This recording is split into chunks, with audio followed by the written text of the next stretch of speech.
पढ़ेंगे razor tool जिसका shortcut है एक्स। इसके लिए मैं यहाँ पे एक शेप ड्रॉ कर लेता हूँ।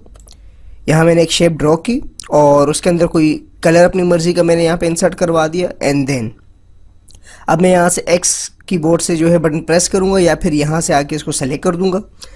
रेजर टूल को इस्तेमाल करने के लिए हमारे पास दो वो हैं, एक तो हमारे पास जो है ओवल शेप यानी गोल, और एक है हमारे पास राइट एंगल जो हमारे पास एक शेप है।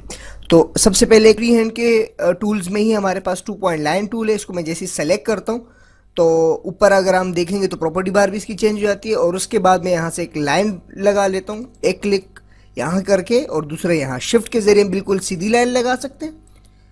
यहाँ मैंने एक लाइन ड्रॉ की और दूसरी चीज़ ये कि इस लाइन को मैं किसी से अटैच भी कर सकता हूँ। जैसे कि मैं इसके एक पॉइंट की तरफ आता हूँ तो यहाँ आपको देख नज़र आ रहा होगा कि नोट के करीब ही जैसी आया तो एक पॉइंट मेरे पास आया, और अब मैं यहाँ से भी एक लाइन लगा सकता हूँ। शिफ्ट की वजह से बिल्कुल गोल लाइन होगी और विदाउट शिफ्ट के मैं अपनी मर्जी से किसी भी किस्म की लाइन ड्रैग कर सकता हूँ। उसके बाद मैं यहाँ पर आता हूँ और उसके बाद इन दोनों पॉइंट को भी मिला देता हूँ। तो इस तरह भी मैं ये काम कर सकता हूँ। और इसके अलावा भी अगर मैं बिलफर्ज इसकी फॉर्मेटिंग की तरफ आ जाऊँ तो सबसे पहले जो हमारे पास ऑप्शन है ऑब्जेक्ट का एक्स एक्सिस और वाई एक्सिस, अगर आप मैथमेटिक में आपने पढ़ा होगा कि एक्स एक्सिस जो होता है वो हॉरिजेंटल जो आपके पास वो होती है उसको कहा जाता है, वाई जो होता है वो वर्टिकल होता है। बिलफर्ज ये भी कह रहे हैं कि हॉरिजेंटली कितना है और ये वर्टिकली पोजीशन इसकी बता रहे हैं, यानी ये जो पेज है इसके अंदर इसका पोजीशन कहाँ पे हो। तो 5 इंच के करीब है, मैं इसे थोड़ा सा यहाँ से इसको 3 कर देता हूँ। ये देखिएगा 3 करके मैं जैसे एंटर करता हूँ पोजीशन इसने चेंज कर ली। वाई एक्सिस यानी लंबाई में देखिएगा इसकी पोजीशन चेंज करने के लिए मैं जैसे इस पर 2 पे क्लिक करता हूँ तो ये देखें लंबाई में भी इसकी पोजीशन चेंज हो रही है। इसी तरह मैं यहाँ से दोबारा पिक टूल सेलेक्ट कर लेता हूँ और इसको ले जाके ऊपर एंड देन दोबारा अपना वही 2 पॉइंट लाइन टूल सेलेक्ट किया। सेकंड जो ऑप्शन मेरे पास है वो ये है, इसका साइज़ है। ऑब्जेक्ट है, इस वक्त लाइन है तो लाजमी बात है लाइन के जो मेरे पास साइज़ होगा वो हॉरिजेंटली होगा। यहाँ ऑब्जेक्ट में आके मैं इसके लाइन का साइज़ यानी मैं चाहता हूँ 5 इंच का हो तो इंटर कर देता हूँ। ये देखिएगा बिल्कुल परफेक्ट 5 इंच का जो है मेरे पास एक लाइन ड्रॉ होगी। नीचे जो है वर्टिकल इसलिए काम नहीं क्योंकि लाइन है, ये तब काम करेगा जब इसको मैं रोटेट करूँगा। बिलफर्ज यहाँ अगर आप देखेंगे रोटेशन का एक ऑप्शन है मेरे पास और ये आपको बता रहा है कि एक्चुअल साइज से ये कितना आपने चेंजिंग किया। अभी जो 100% था मेरे पास उससे मैंने इसको बढ़ा कम कर दिया तो इसने 71 पॉइंट बताया कि आपने 100 में से इतना परसेंट जो है इसको कम कर लिया। मैं बिल्कुल इसको ज़्यादा कर लेता हूँ, जो 7 तो उसको मैं 9 कर देता हूँ, 9 और इंटर। अब ये देखिए 100 से 128% पे आएगा कि इतना बड़ा ये हो कर दिया आपने अपने साइज़ 100% से।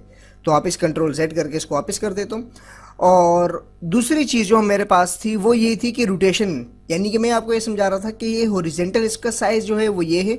वर्टिकल अगर मैं इसका साइज़ चेंज करना चाहता हूँ यानी मैं इसको चाहता हूँ कि ये बिल्कुल सीधी लाइन बन जाए तो इसको 90 एंगल पे मैं ले जाता हूँ, 90 एंगल इंटर। ये देखिए बिल्कुल स्ट्रेट सीधी लाइन आ गई। और अब आप देखेंगे कि हॉरिजेंटल जो पॉइंट था वो यहाँ से चेंज हो चुका है और वर्टिकल पॉइंट जो है वो 5 इंच की हो गई। ये देखिएगा अगर इस तरफ चेहरा अपने फेसेस देखो, इस तरफ चेहरा होता है तो वो इस जानिब आ जाता है और अगर इस जानिब होता है तो उसके रुख उस तरफ हो जाता है, left to right, right to left. और मिरर वर्टिकल इससे ये होता है जो ऊपर की चीज़ होती है वो नीचे आ जाती है, ठीक है, उल्टा नज़र आता है आपको ये। उसके बाद उसके हवाले से हमारे पास 2.92 इस वक्त सेलेक्ट किया। इसमें हम जो है परपेंडिकुलर वगैरह भी लगा सकते हैं और ट्रेंगल भी हम वो कर सकते हैं, तो अपनी मर्जी से इसमें से कोई भी ऑप्शन लगा सकते हैं। उसके बाद अगर हम इसका साइज़ चेंज करना चाहें तो साइज़ भी चेंज कर सकते हैं। बिफोर इसका साइज़ मेरे पास 0.5 है, मैं यहाँ से आके इसका साइज़ बढ़ा देता हूँ। ये देखिए 3 और इसके बाद मैं 10 कर देता हूँ। साइज़ जितना बढ़ाता जाऊँगा इसका साइज़ उतना ही इंक्रीज़ होता जाएगा। और उसी के हवाले से यहाँ मेरे पास स्टार्टिंग वो है कि स्टार्टिंग में आपने किस तरह का वो लगाना है, मैं यहाँ से इसको चेंज करवा देता हूँ। और एक काम कर लेते हैं, सबसे पहले इसको जो है मैं थोड़ा सा जूम करवा देता हूँ। जूम टूल सेलेक्ट कर देता हूँ, शॉर्टकट मैंने इससे पहले बताया हुआ था आपको। यहाँ से चेंज हुआ, लाइन टूल सेलेक्ट किया और अब देखिएगा मैं चाहता हूँ कि स्टार्टिंग में ये ऐसे हो, ये देखें। और इसको एक काम और किया जा सकता है, इसको ज़ीरो करके वापस अपनी हालत में, ये हो गया। और बीच के जो पॉइंट है, ये जो पॉइंट था वो तो हमने समझ लिया कि स्टार्ट को उसने वो किया। ये वाला जो लाइन स्टाइल है इसमें आपको बता रहे हैं कि लाइन स्टाइल आपने कौन सा लगाना है, तो आप अपनी मर्ज़ी से कोई भी लाइन का स्टाइल लगा सकते हैं। ये देखें लाइन का स्टाइल लग गया। उसके बाद आप यहाँ पे आके एंड पॉइंट पे आप कौन सा वो लगाना चाहते हैं तो ये भी आपके ऊपर, आप इसमें से कोई भी सेलेक्ट कर सकते हैं। ये देखिएगा मैं इसमें ये वाला सेलेक्ट कर लेता हूँ। ये देखें सेम इस तरह कलर लगाना चाहते हैं आप कलर लगा सकते हैं। याद रखिएगा राइट क्लिक से कलर फिल होगा क्योंकि आउटलाइन है, एक लाइन है, इस वजह से इसके अंदर यहाँ से कलर फिल कलर नहीं होगा, बल्कि राइट क्लिक से आप इसमें कलर लगा सकते हैं। तो इस तरह हमने 2 पॉइंट लाइन टूल को पढ़ा। और 2 पॉइंट लाइन टूल, एक और चीज़ मैं आपको बता दूँ, जिस तरह कुछ पिक्चर्स होती हैं जिसको आपस में कंबाइन किया होता है, यानी कि मिलाया होता है, मिलाप किया होता है कि ये इससे कनेक्ट है, वो इससे कनेक्ट है, वो पिक्चर्स भी बेसिकली इस टूल से ही बनाए जाते हैं। एग्जाम्पल मैं जल्दी से बता देता हूँ आपको। ये मेरे पास एक है, इसी तरह मैं यहाँ पे एक और लगा देता हूँ, सेम इसी तरह मैं ये लगा देता हूँ। इस तरह और भी आप चाहें तो लगा सकते हैं। तो आप यहाँ से इसकी कनेक्शन ये देखें, खुद ही नोड ला के उसको कनेक्ट कर रहे हैं इसके साथ, ये देखिएगा। यहाँ एक और वो लगा के आप इसको डायरेक्टली भी कनेक्ट कर सकते हैं, ये देखिए।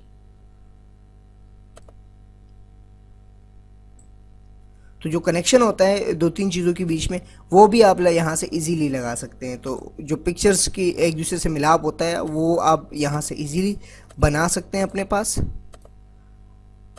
बहुत सिंपल स्टेप है। कंट्रोल की मदद से या शिफ्ट की मदद से भी मैं इसको मर्ज करवा सकता हूँ और उसमें कलर कोई भी अपनी मर्जी का लगा सकता हूँ। ये देखिए, क्योंकि आउटलाइन है तो आउटलाइन आपको पता था कि आउटलाइन में राइट क्लिक से हम लोग कलर ट्रैक करेंगे। तो बहुत इजी तरीके से हम 2 पॉइंट लाइन टूल की मदद से लाइनों का कोई भी काम हो, लाइन के हिसाब से वो हम आसानी से कर सकते हैं, चाहे वो मिलाप का हो या लाइन की प्रॉपर्टीज़ के हवाले से कोई काम करना हो, तो इजीली हम ये काम कर सकते हैं। जिसमें आप इससे कोई शेप ड्रॉ कर सकते हैं, कोई ड्राइंग लगा सकते हैं, कोई भी लाइन लगा सकते हैं। जैसे राइट एंगल हो गया आपके पास, ट्राइंगल वगैरह हो गया, कोई भी चीज़ इजीली लगा सकते हैं। इसके लिए सबसे पहले मैं बेजियर टूल को सेलेक्ट करता हूँ और जूम कर लेते थोड़ा सा अपने पेज को। एंड उसके बाद यहाँ से बेजियर टूल, एक पॉइंट मैंने यहाँ लगाया और उसके बाद एक पॉइंट यहाँ लगा देता हूँ। सेम इसी तरह एक पॉइंट यहाँ लगा दिया और अगला पॉइंट जो है वो यहाँ लगा दिया।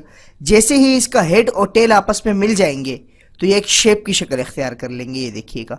और आप देख रहे हैं कि जैसे ही मैं इसका हेड और टेल आपस में मिला रहा हूँ तो एक एरो तीर नमूदार हो जाता है इसके साथ, जो ये शो करता है कि ये एक शेप की शक्ल इख्तियार कर लेंगे, ये देखिएगा। अब ये एक कंप्लीट शेप की शक्ल इख्तियार कर गया, ये देखिएगा। दोबारा एक बार मैं करके दिखा देता हूँ, क्लिक एंड देन। और अब इसमें मैं कोई कलर भी फिल कर सकता हूँ। कलर फिल करने के बाद इसका आउटलाइन भी मैं लगा सकता हूँ। आउटलाइन के लिए राइट क्लिक करूँगा और अगर मुझे आउटलाइन का साइज़ ज़्यादा करना है तो कीबोर्ड से F12 शॉर्टकट है वो लगा दूंगा। एंड देन उसके बाद यहाँ आकर मैं कोई भी आउटलाइन में से सेलेक्ट करके उसका साइज़ इंक्रीज कर दूंगा और ओके, ये देखिएगा। तो ये तरीका ये है। दूसरी चीज़ ये कि बेजारी को फ्री कैसे यूज़ कर सकते हैं। एक क्लिक मैं यहाँ करता हूँ और दूसरा क्लिक यहाँ कर देता हूँ, या फिर इसको कंट्रोल सेट कर देता हूँ। एक क्लिक यहाँ, दूसरा क्लिक मैं यहाँ कर देता हूँ। जैसे ही मैं दूसरा क्लिक करता हूँ तो यहाँ देखिएगा ये मैं मुझे कंट्रोल हैंडल जो है दे देता है 2, और इसको मैं कहीं पे भी मूव करवा सकता हूँ, ये देखिएगा। उसके बाद एक क्लिक मैं यहाँ करवा देता हूँ, ये देखिएगा। और अगर मैं चाहता हूँ कि मैं ये इसको बिल्कुल फ्रीली इस्तेमाल करूँ तो फ्रीली इस्तेमाल करने के लिए मुझे कीबोर्ड से ऑल्ट का बटन यानी अल्टरनेटिव बटन जो है वो प्रेस करना पड़ेगा। तो इसको मैं बहुत फ्रीली जो है इस्तेमाल कर सकता हूँ, ये देखिएगा। उसके बाद दोबारा आके यहाँ पॉइंट लगाता हूँ और उसके बाद अगेन एक पॉइंट। फ्री इस्तेमाल करना चाहता हूँ तो फिर यूँ करूँगा, और अगर इसको मूव करना चाहता हूँ तो कंट्रोल हैंडल की मदद से अपनी मर्जी से कोई भी शेप इसको दे सकता हूँ। उसके बाद यहाँ आके क्लिक कर दूँगा तो ये भी एक शेप की शक्ल इख्तियार कर गया। F12 का बटन दबाएंगे, यहाँ से इसका पॉइंट जो है इंक्रीज़ कर देंगे और यहाँ से जो है स्टाइल आप चेंज करना चाहते हैं आउटलाइन का तो वो भी चेंज कर दीजिए, ये देखिएगा।